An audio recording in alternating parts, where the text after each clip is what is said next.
And now, from Pasadena, it's CCN Sunrise with Sehnita Joshua Mattison, Paulo Alejandria, the Crown City News team, and the CCN Sunrise segment stars. It's time to wake up, San Gabriel Valley, with CCN Sunrise. Good morning, and thanks for watching CCN Sunrise. We've got all your San Gabriel Valley headlines, plus our kids getting overdiagnosed with ADD, plus our local Boy Scouts are here to talk about summer camping and much more. I'm Sehnita Joshua Mattison. And I'm Bob McClure, sitting in this morning for Paulo Alejandria. You're looking well there. I like you on this side of the desk here. I'm glad to be here. This is one more thing off my bucket list. To be here with me, right? Yeah, that's it, exactly. Well, I like that, and we're going to have so much to talk about today. Chef Dave is here to talk about kale salads. You a big Good. kale eater? I will be this morning. Exactly. Get your protein in, huh? Yes. Kale is that superfood. You know? Yeah, supposedly good for you. My wife has tried to get me to eat it, and I have tried it. Kale chips? Yeah. That's the way to start with it, right? Yeah. It's pretty easy. Well, we are going to start off with some of the news headlines you might have missed right here in the San Gabriel Valley. And now, CCN, Crown City News. Your news, your neighborhood starts right now. Pasadena Unified School District Superintendent John Gundry announced he is leaving his position. Gundry will head north to become the superintendent of the Santa Clara County Office of Education, overseeing the 31 school districts of the county. Gundry came to PUSD in July 2011. He has not set a departure date, though his new position begins August 1st. Reports say that PUSD board selected Brian McDonald as interim superintendent. Brian McDonald served as chief academic officer under Gundry. And in our morning buzz, we're talking more about schools. So Bob, we talked a little bit about Gundry is leaving his position with PUSD, but reports are also saying that PCC president Dr. Mark Rocha is also considering a move to New York City. And, Right. you know, I think it couldn't come soon enough with everything that he's been through. Yeah, his timing seems to be good. There seems to be a distinct lack of leadership at PCC, and maybe sometimes it's just time to go. It was probably time to go a while ago. I mean, a 92% no confidence vote, you know, just the debacle that was the commencement speech, all of that. Then the letter he had put out before that, just basically saying that the PCC is in decline. Who wants a leader who's saying that?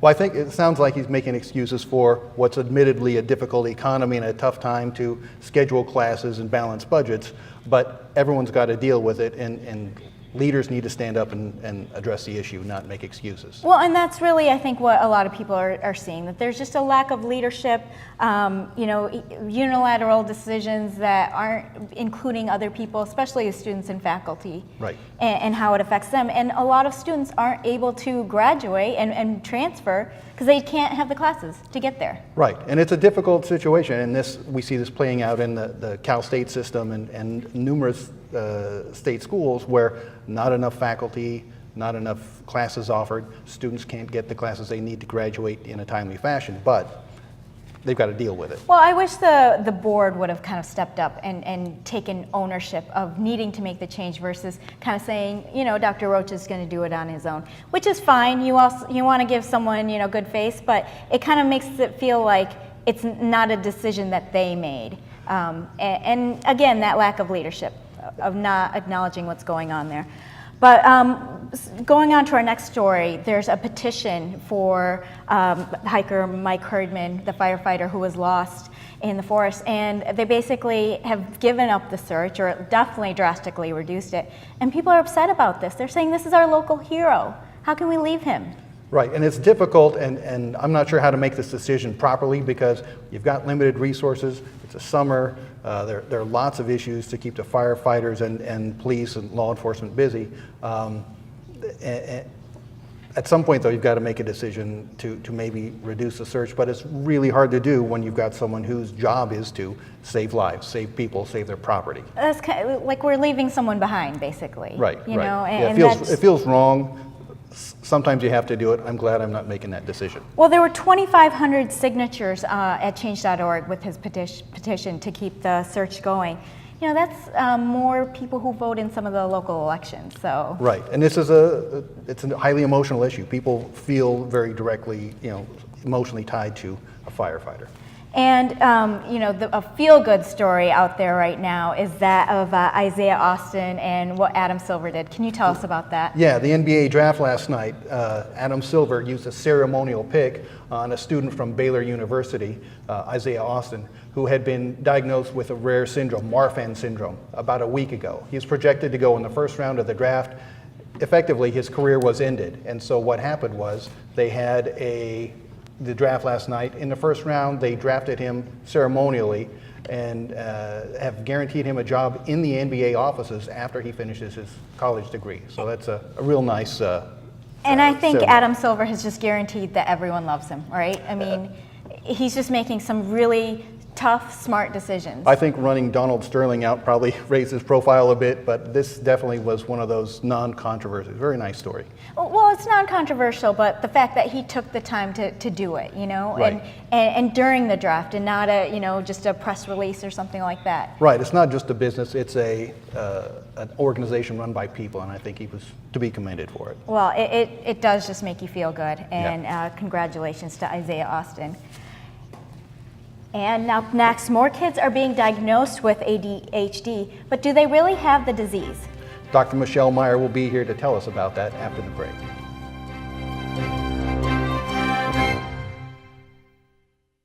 So, I got this new family, and I don't know what it is about this one, but she can't seem to put down that toy all day long. Tap, tap, tap, tap. Oh, and she even talks to it. She talks to that more than she talks to him. What's up, bro? Nice shirt. Who's she talking to? Her mom?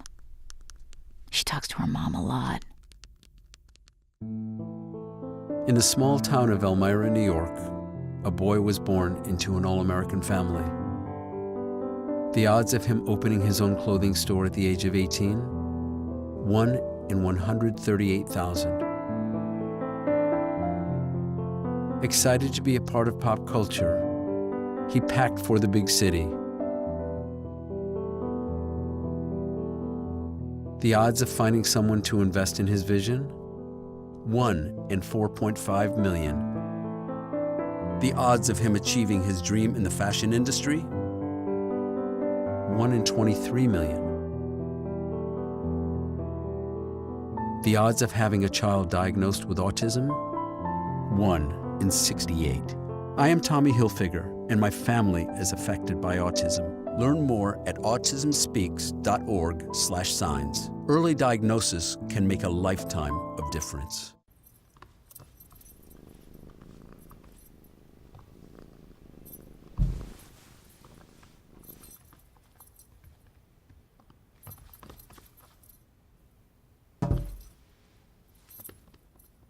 There's a shelter pet who wants to meet you.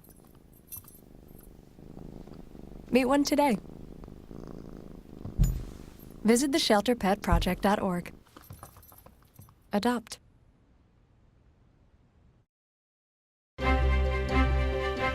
The numbers are growing. More than 11% of kids aged 4 through 17 are diagnosed with ADHD and ADD. Dr. Michelle Meyer tells us about the increased rate of drugs prescribed for them in today's Family to Family segment. Hi, Dr. Michelle. Hello. I mean, it just seems like every year the rates get higher. Is this increasing, or is it just parents feeling overwhelmed with their kids? I think it's a combination of both. I think we do see an increase, but I think there's a reason that we see an increase in kids with these symptoms. So, we do see an increase in children with ADHD, and people come to my office and adults say, I had those symptoms as a child too. And I think the numbers are they're alarming, but I do think that we can do something about it. The hallmark symptoms of ADHD are inattentiveness, inhibition, and hyperactivity. A lot of it, and what we don't focus on is sort of what are some of the things that occur because of it. Working memory problems, social relationship problems, educational problems. It's hard for a kid who has problems focusing, sit in a classroom, learn, retain that information, and use it later. And so what I tell parents is the first thing you want to do is, if your child does or does not have the diagnosis, really focus on the symptoms that your child's presenting with. and then really focus on those symptoms and treat ADHD like a medical chronic condition. People who have ADHD, a true diagnosis of ADHD, really need to practice these skills ongoing. Medication is something that has really been shown to be effective with kids and adults.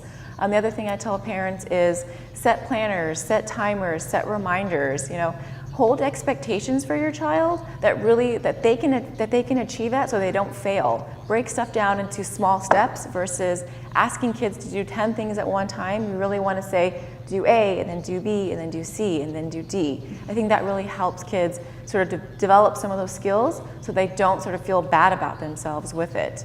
Medication's always an option, and I tell parents to talk to their pediatrician. For adults, talk to your general practitioner about the risk factors of medication, but individuals that truly have a diagnosis of ADHD really do benefit from medication. I think the other thing we need to consider is where are these symptoms occurring? Are they occurring in the classroom? Are they occurring at home? And you really want to focus treatment on where these symptoms are occurring. The other thing what I talk about with kids is that if you're going to teach them an intervention in a classroom, that's really probably going to stay in the classroom and not going to generalize to home. So you need to focus on interventions for home and interventions for the classroom if you really want to see an improvement in your kid. The other thing, is rest. Kids need rest. Kids need to rest their brains from their iPads and their phones and video games. They really need to do some of those things as well. The other thing is that we really want to focus on sort of, again, not focusing on the symptoms, but just how to help kids get through the day and teach them the skills. A lot of times people who have ADHD or ADD, they might have those symptoms forever, but we really can manage the symptoms, and it doesn't have to be as debilitating as sort of we're kind of hearing more and more now. Thanks for that information. You had talked about earlier when we were talking about this, about the screen time, how much that might be affecting these diagnosis rates. Kids are playing video games all day and they're doing all these fun things, and then we ask them to sit in a classroom, and that's hard for kids to do. And then in the classroom too, there's so much clutter everywhere. So many distractions. How can a kid focus? Okay, well, really appreciate some of those pointers. Okay. Well, summertime is camping time. Dr. Travis Willis is with the Boy Scouts, says it's important for boys to spend some time outdoors. He'll be with us next.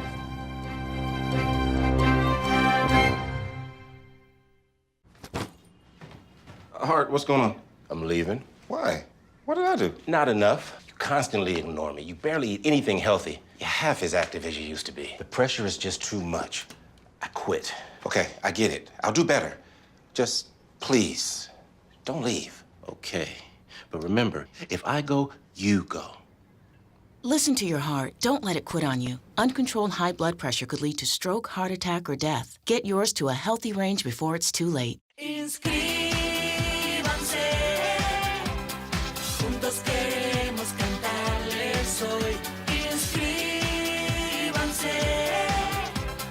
Cuídense, gente, por favor. Ahora que el seguro médico sale más barato, podrás comprarme golosinas y mimarme todo el rato. ¡Inscríbete! El seguro médico a tu alcance ya está aquí. Inscríbete, por los que se preocupan por ti.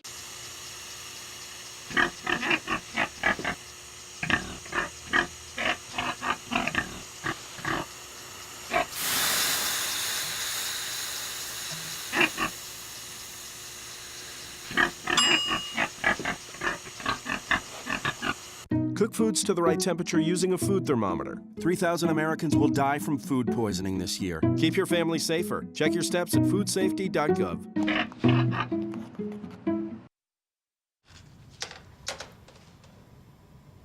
Wow, these are really good.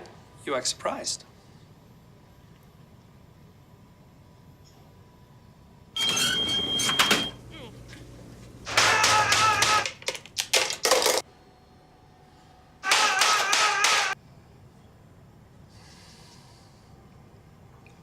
Practice makes perfect. You don't have to be perfect to be a perfect parent. There are thousands of teens in foster care who don't need perfection. They need you. Woo-hoo! Get out to the forest. Let the kids connect to their roots. It's gonna be so much fun. Yeah! Woo-hoo! Hey, guys, wait up!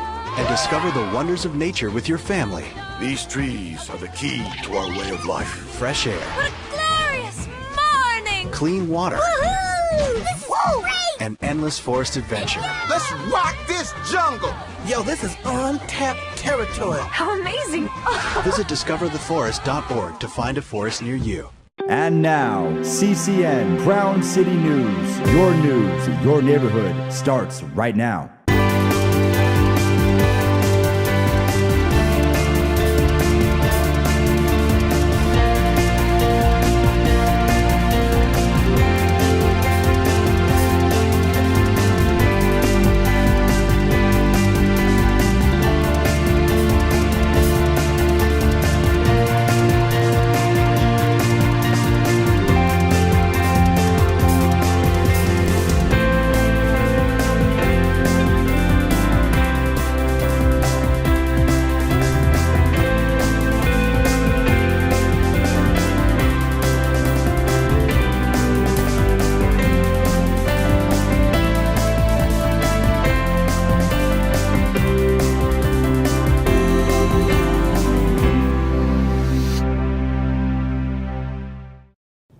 It's summer camping season, and Dr. Travis Williams with the San Gabriel Valley Boy Scouts is here to talk about the great outdoors. Morning. Morning. So, a lot of people don't like camping. Why do you think that is? I don't know. If you've never done it, yeah, maybe you should be a little worried about it. But part of the magic of scouting is that we surround families with the kind of resources that are needed to do it safely. For example, it was read into the record of the 104th Congress that a kid is safer in Boy Scout resident camp than he is in his own home. Interesting. So now I'm a little scared to have my boy at home. I should send him out camping, huh? Yeah, you can send him with us. Okay.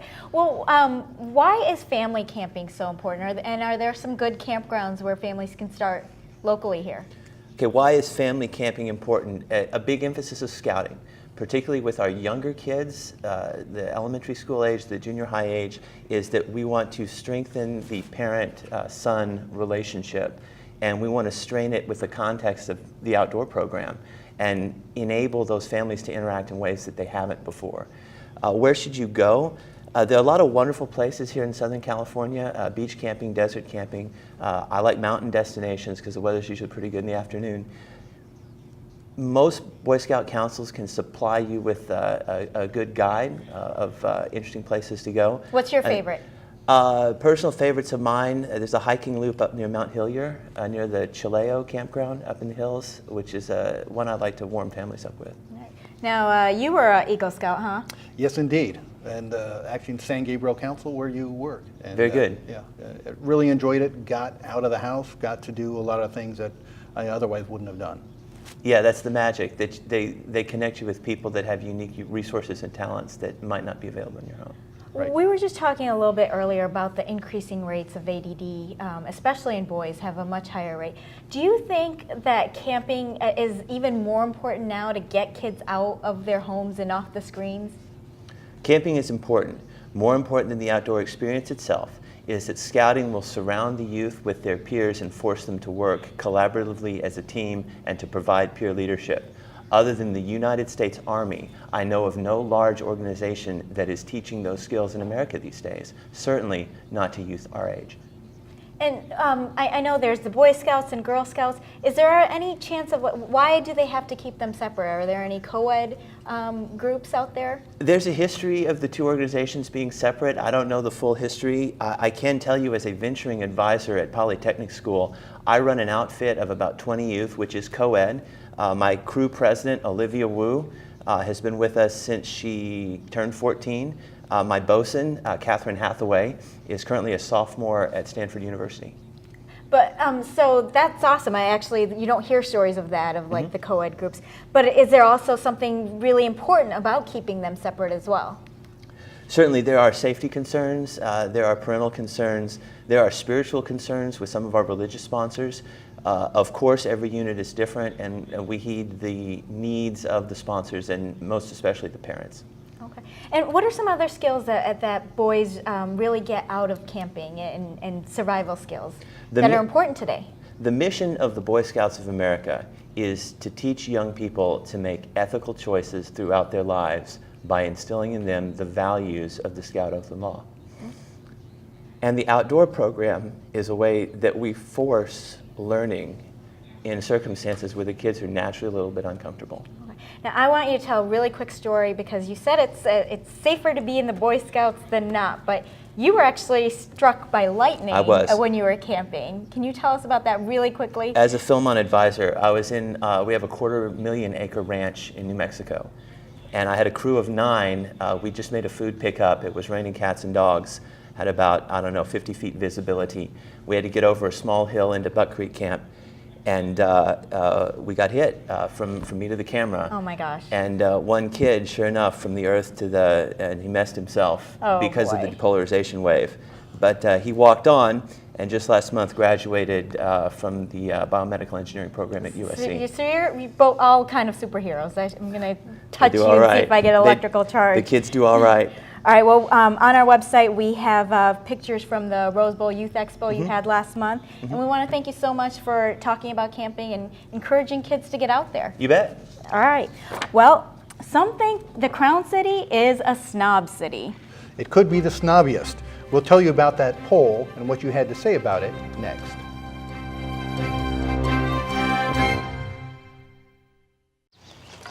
You know what, guys? There's a lot of tree branches and dry brush over here. We should probably move the bonfire over there.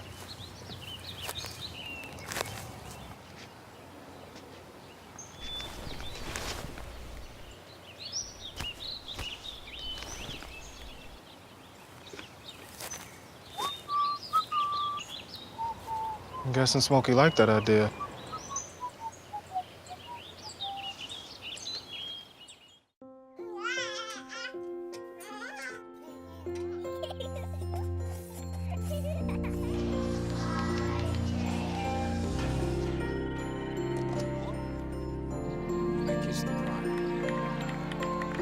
A full life, measured in seats, starts with the right ones early on. Car crashes are a leading killer of children 1 to 13. Learn how to prevent deaths and injuries by using the right car seat for your child's age and size.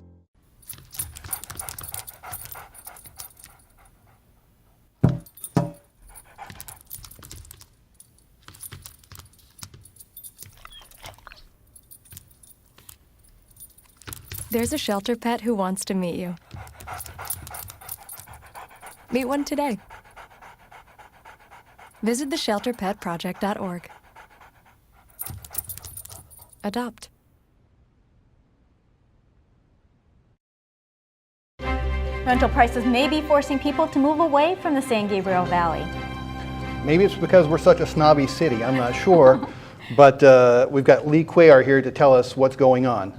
Now, Lee, I understand it's getting out of hand even to rent a house now. Is that correct? Well, Bob, rental prices are certainly up. Locally, it's going to cost you 2 to 3% more than it did last year to rent a home locally in Pasadena. Now, compare that to Fargo, North Dakota, where you might spend $800 a month for that same house, but you have to live in Fargo. Now, locally, there's the competition to even rent a home is quite fierce. You may be up against 5 or 6 other families who are looking to rent that same house or apartment. So your credit, your job history, your income, all are going to be scrutinized, and you may have to do a personal interview with the homeowner.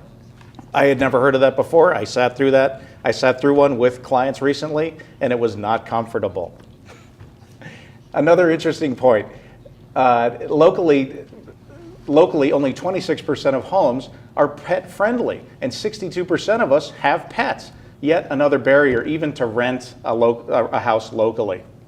As a real estate professional, it's always better to own than it is to rent. You're building equity and you're not paying someone else's mortgage. So it just makes good sense to put yourself in a position to be able to buy a home.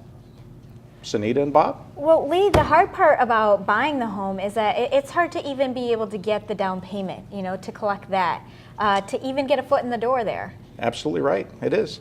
You have to, every portion of your professional life is going to be scrutinized. You need a down payment, you need to have a very good job history, you have to have excellent credit, and those are the qualifications that people have that you're competing against when you buy a house.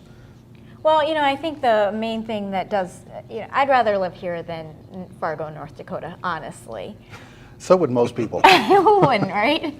No one I know. But I mean, you know, it just, our economy has to be able to sustain this kind of market. Do you think that's possible? I know you can add to that as well, Bob. The economy is growing slowly and consistently, but to sustain this increase in prices, I'm not sure. Well, people love to live in Pasadena, California, and San Gabriel Valley, and they're not making any more land here.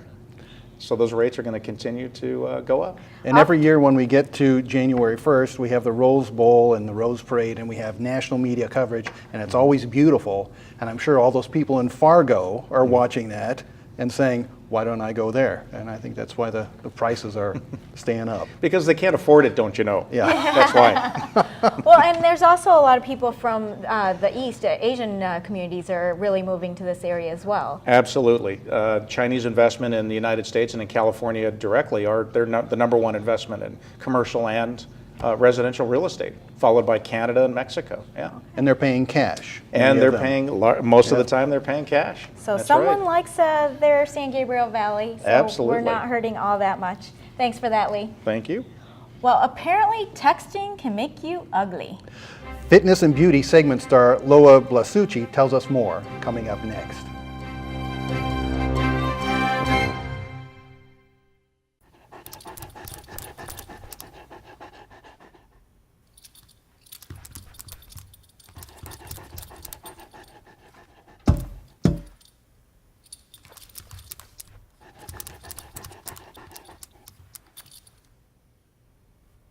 There's a shelter pet who wants to meet you.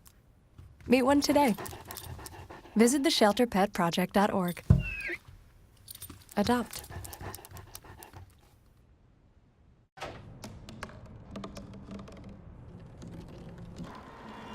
Everybody has a dream.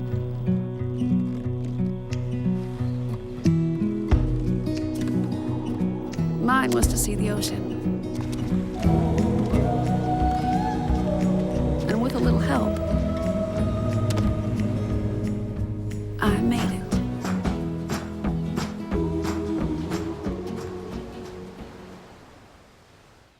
Hey everybody! Heart disease affects 1 in every 3 women in America, but you can fight back.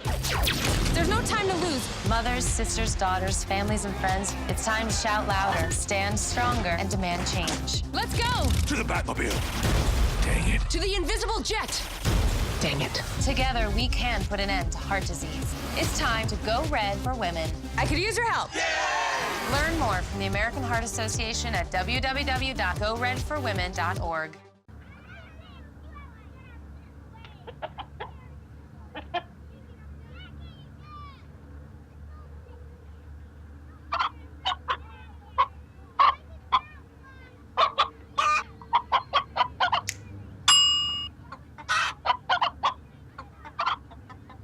Separate raw meats from other foods by using different cutting boards. 3,000 Americans will die from food poisoning this year. Keep your family safer. Check your steps at foodsafety.gov.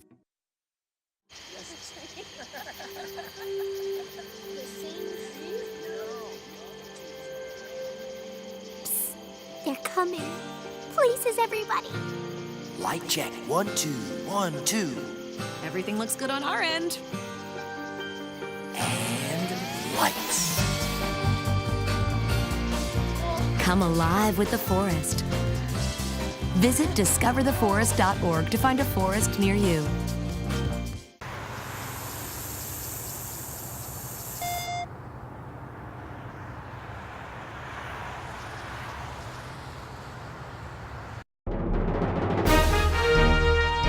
And now, from Pasadena, it's CCN Sunrise with Sehnita Joshua Mattison, Paulo Alejandria, the Crown City News Team, and the CCN Sunrise segment stars.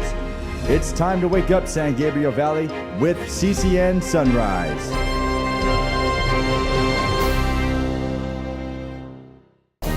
And now, CCN, Crown City News. Your news, your neighborhood starts right now. More than 1,000 runners ran in Hahamunga Park to help homeless people get on the track to self-sufficiency. CCN's Tony Mead was one of the runners who helped bring light to the Midnight Mission services.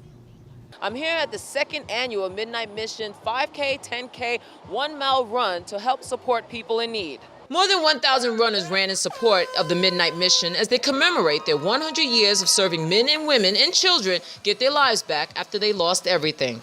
Mission President Larry Adamson said they have helped a growing population of homeless people find a path to recovery and self-sufficiency. The mission is entering its 100th year of serving those that are at the lower end of the rung of our civil ladder here. And so we're excited today to be out here with all of these people to join with us in helping us raise money to help those in need.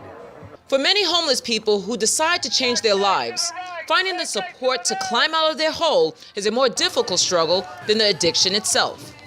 LA Superior Court Judge Craig Mitchell, who started the Runner Club, said he worked with many addicts who've gone to jail but came out with nowhere to start. An individual who I sentenced to state prison was actually paroled to the Midnight Mission. And he came and visited me in my courtroom after being released and said, you know, I'd like you to come down to the Midnight Mission and meet some of the people who are involved in my recovery. And one thing led to another, and I met Larry Adamson, and I suggested that we start a running program. Each runner came to the race with his or her own story of why they wanted to support the Midnight Mission. I got sober at the mission in 2011. And what happened there was early on when I started there, the judge, Craig Mitchell, came by and he started a running club, and part of the Midnight Mission's health and wellness program, he started a running club and I started running with him. I went through the Midnight Mission Family Housing Program, and I was interested in joining the, I wanted to run a marathon actually, and I never really, actually the first run that I did was last year at the Mission run last year, and I knew Ryan had been involved with the running program, and so I asked him to start training me, and we ran the LA Marathon, and I just fell in love with it. We have a full program including mind, body, and spirit. So we have the health and wellness, we have job training and placement, we have counseling, we have a full services that we provide to our homeless community, immediate subsistence, food, shelter, clothing to any man, woman, or child who walks through our doors, no questions asked, free of charge, 7 days a week, and we've been doing it for 100 years without missing a day. Obviously, we always need financial contributions, but there's different ways to volunteer as well. You can volunteer time or treasure, so donations for sure, we can always use that, but we need help every day, 365 days a year. At our facility in downtown LA and also at our family housing facility. The proceeds from this fundraiser will benefit people in need all across Los Angeles. And if you can help or you know someone that needs help, contact www.midnightmissions.org. In Pasadena, Tony Mead, CCN. More than 200 artists displayed their handmade creations at the Contemporary Crafts Market, June 20th through the 22nd. Aisles of crafts made of materials like porcelain and ceramic, jewelry, glassware, photography, furniture, woodwork, and even wind chimes filled the Pasadena Convention Center. The market came to Pasadena after many years at the Santa Monica Civic Auditorium, and it features functional and decorative works of art, all made here in the U.S. Established and new artists went through a rigorous selection process to display their works in the showcase. Artist Marianne Hunter's jewelry has even been featured in the Smithsonian. Unique items at the craft show are items that you won't see anywhere else in other retail stores. It also gave shoppers to see the artists behind the works. Okay, in the morning buzz, we want to start with the big Supreme Court decision. Police need search warrants to search cell phone records. Yeah, and it's interesting because it's clearly legislation trying to catch up to the technology. And, but it still hasn't addressed, for example, the NSA. They can still collect all of our data. So while we need a warrant now to go through your cell phone. Well, I completely understand. I mean, we're walking around with our lives basically in these little devices that we accidentally leave here and there. And then police, they can, if you get stopped, they can quickly just do a quick search, and they've got your whole life in front of them. Right, it's not just a phone, it's a camera, and it's an email source and text and everything else. Bank accounts. Right, it's like a Rolodex. But I agree with you on the whole NSA thing. I mean, I don't want all this data collected and all of our stuff without any kind of determination, search warrant or anything. But how does this? What kind of flexibility does it give the NSA to go after terrorists who are making plans with their cell phones? Yeah, it's a lot tougher now because wars and country conflicts used to be defined by borders, and those borders aren't there anymore. So it's a much more difficult thing to figure out. But it was a unanimous decision, so they're obviously giving a clear sign that this is our lives, and Right. you need a search warrant Right, for they it. made a stand for sure. Absolutely. Now, I wanted to talk to you a little bit about my favorite artist out there is Sting. Right. He was the leader for the rock band Police. And he made a statement out there, which a lot of wealthy people have made, that he's not going to leave his $300 million inheritance to his kids. I think he has like 6 kids. So it needed a lot to spread out. But there's been a lot of uproar from people. I was really surprised. People saying, "Is he stingy?" Right. Play on his name. And I've, Warren Buffett is one of my favorite people to follow, and he years ago said he wasn't going to burden his children with enormous amounts of debt because it really does have the effect of reducing motivation and innovation in kids who are, without that they'd be going out, forging their own career and life.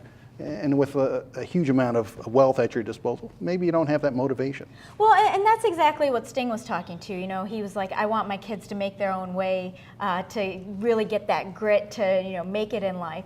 But some of the people are saying, well, what if, he gave his money so that, they could start foundations and really make, some big dents in the world versus just giving it away on his own. And I think one part of his controversy too was, here's this world artist, major artist, bringing in a lot of money, and he's basically talking like he's living paycheck to paycheck.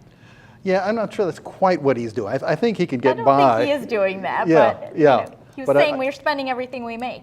Yeah, but I think a lot of that goes to social causes. I know he's very active in environmental causes and other things for the social good, so I'm not sure I'm on board with all the criticism. Me neither, but he sure did get it. We're also going to be talking the World Cup fever because everyone's got it. I mean, there's so much hype with the U.S., and I honestly kind of don't understand how they lost, but they're still moving forward. How does that work, Bob? Yeah, this is like one of those diseases comes around every 4 years, right? World Cup fever. What happened was they played in a pool of 4. They tied for second place. They had a win, a loss, and a tie. And so they went to a tiebreaker to determine who won or who got to move on, and the U.S. got to move on. So now they go into the round of 16. There are obviously 16 teams, and now it's like we're used to, win or go home. Well, Ann Coulter had this big thing. I mean, one of those, offensive things that she puts out there, basically calling anyone who's a soccer fan unpatriotic. But one of the things she did talk about is that there's no losing in soccer. There's just, it's not exciting because there's not enough, scoring and all that. And then this just proves kind of her point a little bit that even losers get to go forward. Well, and I don't like to say that Ann Coulter proved her point. Yeah, yeah. But maybe Ann Coulter doesn't have a long enough attention span to pay attention to the game the entire time. Well, you said it, not me. Well, Bob, we're going to move on to our next segment. Have you ever sent a text that you regretted because it made you look a little ugly? I have occasionally sent a text to a recipient who was not intended. Yeah, and yeah, your team wins a football game, you want to say ha-ha or something else to a friend, but you send it to a good client, and then you have to explain it. I've had some people send things that were a little more risque than that to the wrong person. But, there's also just, in the heat of the moment, it's so easy to send a text. But, it's not always what you say in your text that can make you look ugly. In her fitness and beauty segment, CCN's Loa Blasucci tells us how texting can make us look bad physically.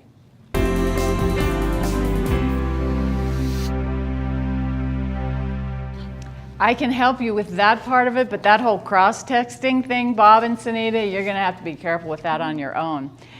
So good morning. You guys look fabulous. And right now I'm tweeting, Sehnita looks amazing in yellow. So there you have it.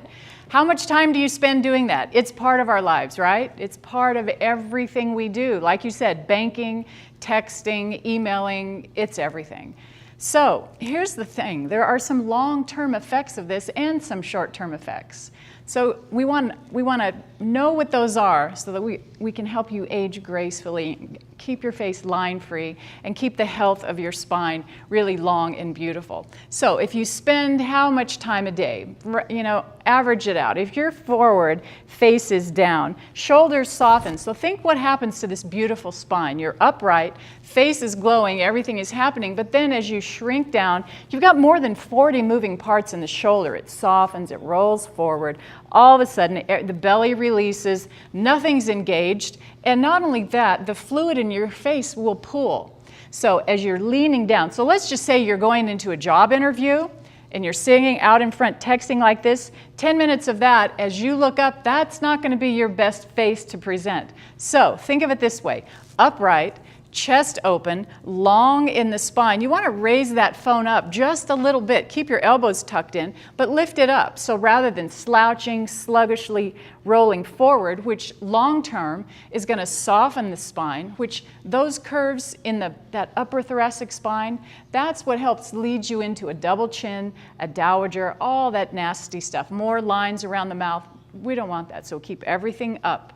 The short-term effects are those little lines in the face, looking good at the moment you want to look good. You want the face to be not pulling up and puffy.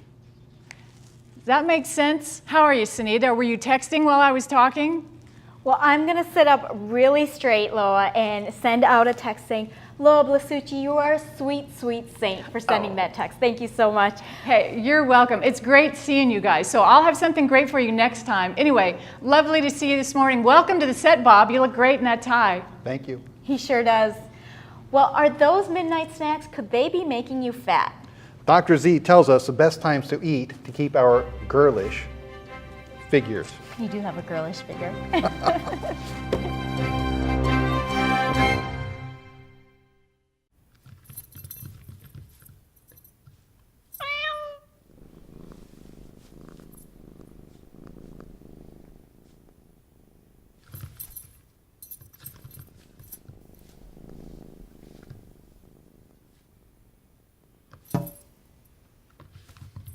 There's a shelter pet who wants to meet you. Meet one today. Visit theshelterpetproject.org. Adopt. You've probably heard that it's bad to eat after 7 p.m. We know it's important what you eat, but does it matter when you eat it? Dr. Z is here to settle the debate in his Health Conscious segment. Now, Dr. Z, I'm one of those midnight snackers. I love eating late. Yeah, well, you're one of millions. I'm glad I'm not alone. Yeah. Did you know that you can actually set up a program for yourself starting right now? We do know that we have breakfast, lunch, and dinner. Everybody knows about the BLD system, but you can make it work for you. Let's start off with what you have. Let's start off today, and let's do something that's effective. First, start off with breakfast. You can use your breakfast for a time to detoxify yourself. So that means that those foods that were digested the night before and whatever you drank the night before makes your body more acidic and more toxic in the morning. And I don't want to scare you with toxicity. It just means that after the food is broken down, that we have a few toxins there that we can neutralize and evacuate from the body. So with fresh fruit and just some fresh water, we'll get the job done. Now let's move on to our dinner. Now, instead of eating your largest meal at the end of the day, let's put the meal right in the middle of the day. This will allow you to eat a large meal and to walk it off, talk it off, dance it off, work it off in any kind of way that you want to. Some activity before you go to bed. Commonly, what we do is we eat a large meal and then we're right back in the bed, we're sleeping, and you can only store or you can burn calories. So we want to burn calories, not store them. Lastly, we have the smallest meal, and this is where we usually eat dinner. Instead of going to bed with this large meal, why don't we eat a smaller meal? Eat a meal that doesn't require a lot of activity. So what we want to do is to implement this into your system today. Remember, the first meal, to get rid of toxins, your largest meal in the middle of your day, which is 6 hours after your first hour of awakening, and 6 hours after your largest meal, your smallest meal. Sehnita and Bob? Well, those are some great tips, and I think it's hard for people to have their biggest meal during the day just because it takes a lot more planning to know what you're going to have, and most people are just grabbing things and eating on the go. Well, that's the thing that we need to get back to is planning, because when we just do it impulsively, then we're caught up with what you want to eat. I want pizza, I want Chinese, I want Italian, I want whatever, and we don't have a plan. So planning is the key. All right, and maybe I should do like a midnight dance-off instead, huh? That would be great. All right, well, thanks for being here and giving us those tips. My pleasure. Well, wouldn't it be nice to have a picnic in the Arboretum and listen to the Beach Boys? Plenty of folks did just that last weekend at the LA County Arboretum. That's coming up next.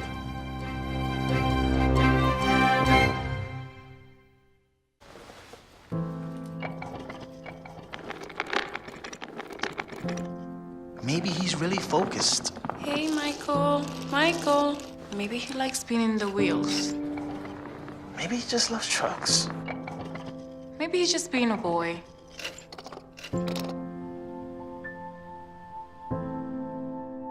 Preoccupation with objects is one early sign of autism. Learn the others today.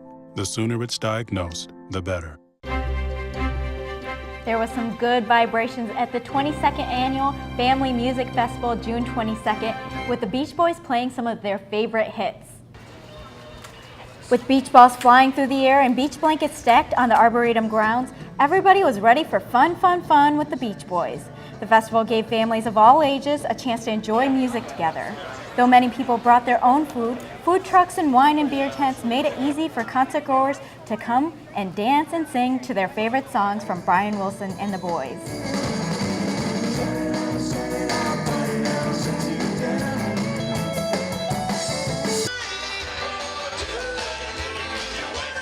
The event raised money for the Arboretum Library.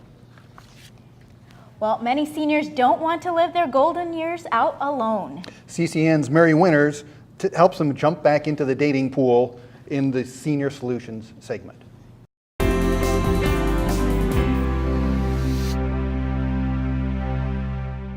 Today I'm going to talk about dating, which is not my usual gerontology type of conversation that I have. And I must say this is a very embarrassing conversation because my son is in the control room listening to me discuss this whole topic. So when I started doing my research, it actually says that senior dating is 50 plus. So that actually includes me along with a lot of my friends in this dating pool. So regardless whether you're a younger senior or an older senior, let's talk about how do you get out there? How do you meet people? And the best way is to start by just telling people that you are interested in dating. So that way people will think about you when they come across a nice person. Think about your interests and your hobbies and go to those places where you have your interests. If you're in a bowling league, join a bowling group. Go to the clubhouse after you play golf. Take some dancing lessons. Join a group of people going to the museums.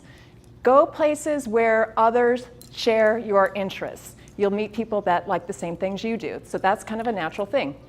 Something else you might be interested in doing, internet dating is very popular right now. You can go onto one of the sites. They're free to start.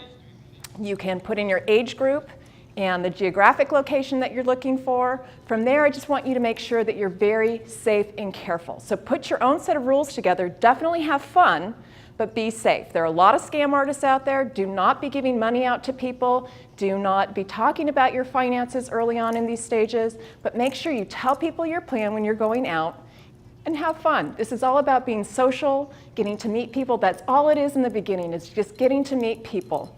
Have coffee. Decide how you want this to move forward. Be kind to yourself because it may be a long time. It's been a long time since you have dated. So just know it's about meeting people, enjoying yourself, and then also think about the fact that you have adult children who may have opinions about you dating, and that might be a little difficult for them because they're still looking to you as your parent. It's their parent, and we still have these relationships that we want to maintain. So know that people are still important in your life, and they're not going to go away just because you're dating. And from there, We want to look at, maybe as I'm getting blushed, the intimacy factor. Seniors have the highest rate of STDs, that's a sexually transmitted disease, and so we need to make sure that you're protecting yourself if you do get to that point where you're becoming intimate with another person. So please, be safe, have fun, get out there, be social, and most of all, just enjoy yourself with this. Well, Mary, that has got to be uncomfortable with your son in the control room, but he knows you look fantastic, so, you know, people are going to come up to you. It's going to happen. Still is mom. You know how tough this is. This is, you know, it's a whole new world when you have, I understand when seniors have been married for 20, 50 years and all of a sudden they're single again, they do want to meet somebody. It's a very new journey and experience, and it can be a little nerve-wracking too, but just know that it's about meeting people and staying social. Well, and is it also, it seems like, you know, men who maybe are widows kind of jump into the dating scene a lot quicker than women do. Is there a difference in genders? Well, I think it's just about people and sometimes their loneliness. So be aware of the fact that maybe you need to slow down a little bit sometimes. But yeah, sometimes I do see those guys get into something very quickly. Yeah, men just don't know what to do without us women, you know? Yeah. I guess I'm going to stay married. I am never going back into the dating pool ever. Know that for sure, huh? It was tough the first time through. I'm not going to go back. On your own the next time. All right. Well, the Mad Chef is going to prepare us for the 4th of July. A taste of CCN is next.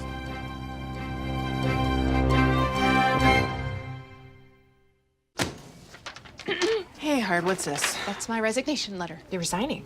Why? Because you're constantly ignoring me. You're half as active as you used to be, and you eat stuff like this. You've been putting me under a lot of pressure lately. That's why I'm ready to quit. I forgot. I'll do better. Please, don't quit on me. Okay, but remember, it's not what you say, it's what you do. Listen to your heart. Don't let it quit on you. Let's go for a walk. Uncontrolled high blood pressure could lead to a stroke, heart attack, or death. Get yours to a healthy range before it's too late.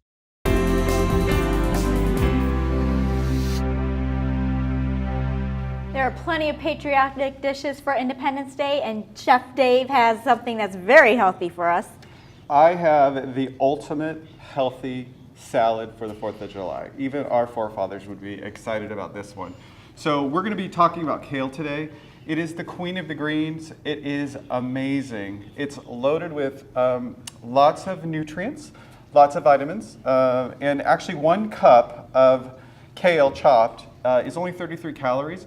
But it is packed with all the vitamin K that you could ever need, vitamin C, it's got vitamin A, which are all really healthy for us. So it's a superfood that lives up to this hype, It really does, and it's just a matter of trying to figure out how to use it, because it is a kind of a stiff green lettuce, sort of. It makes me think of weed a little bit, like weeds growing in the garden. Oh, well, that sounds tasty. Yeah, I can't but it's wait. actually really good. You'll love Okay, it. And there's okay. so many different things you can do with it. But the first thing you want to do is you want to soften these leaves, because the leaves are very rough. Mm-hmm. So you want to massage it. So Bob, I have a really fun job for you today. I'm going to have you massage the greens. So you're going to massage the kale. I'm going to massage kale? Yes, you're going to massage kale. And what you want to do is you want to put it on both sides of the leaf. Mm-hmm. And then just massage it in and make it soft. Because if you touch it, I want you to touch this as well. Try touching this. You'll see how rough it is. Oh my gosh. So you want to do really... you like whisper sweet nothings when you're massaging? I play music to it. Okay. I play music and light Lovely. candles. We love it. So if you could start on that. And today we're going to actually use walnut oil. If you haven't used walnut oil, I would suggest that you go out and get some. It is amazing. It adds a little more pizzazz to your salads.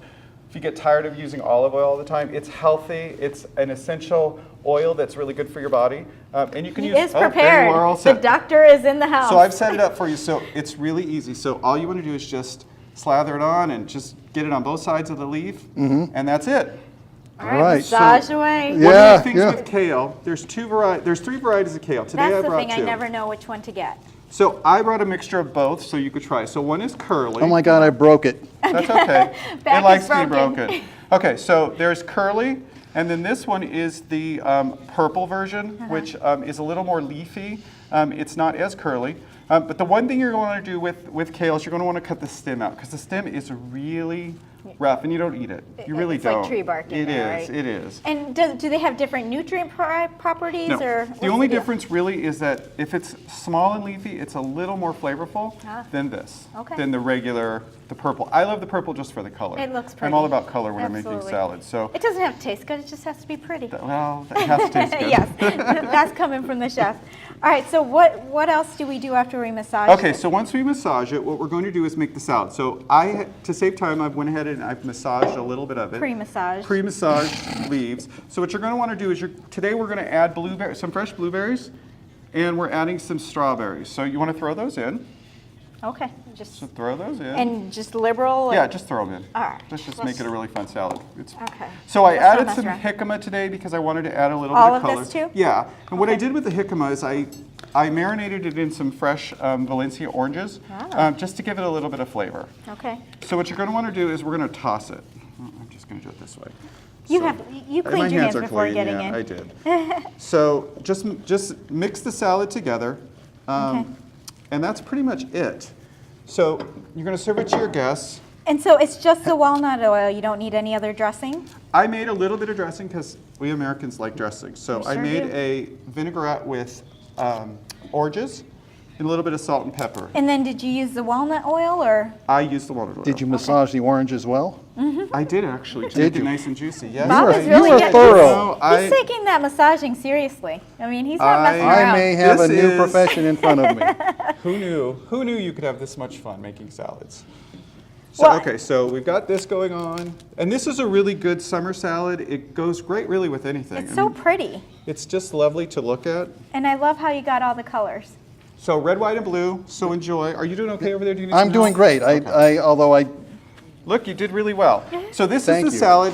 Now, what I would suggest is I put a little bit of salt and pepper in the dressing. So if you want to just drizzle a little bit on there, this is really it. This looks great. I'm one of It's those really you Americans can who likes pre-make it to in dress. advance. Yeah. Kale will store in your refrigerator in a bag, dry for 5 days. So you can Wow. keep it dry. What I would suggest that you do is just cut the stem before you put it in the refrigerator, Right. so that way you won't eat it. Because if you try the stem, you'll never eat this kale Ever again. again.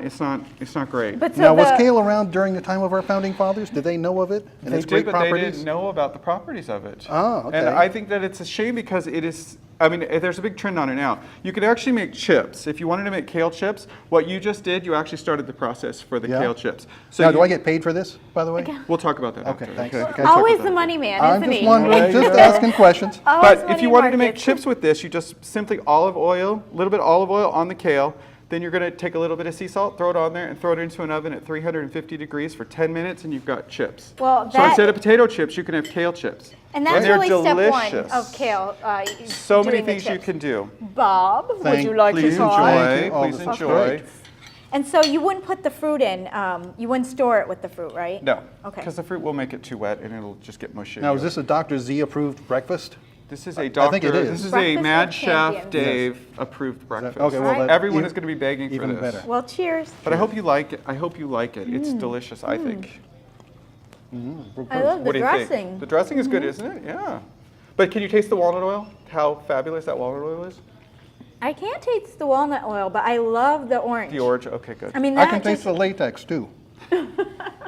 well, that's your specialty now. I was That- actually prepared not to like it. This is very good. It is. It's actually really good, and there's so many different things you could do with kale. You could actually take a pot of it and throw some garlic in and blanch it, which is just basically throwing it into some hot water and then taking it out and putting it in some ice cold water. And you've got some flavored kale, which is really You delicious. have so many recipes for us. We got to just put them all online.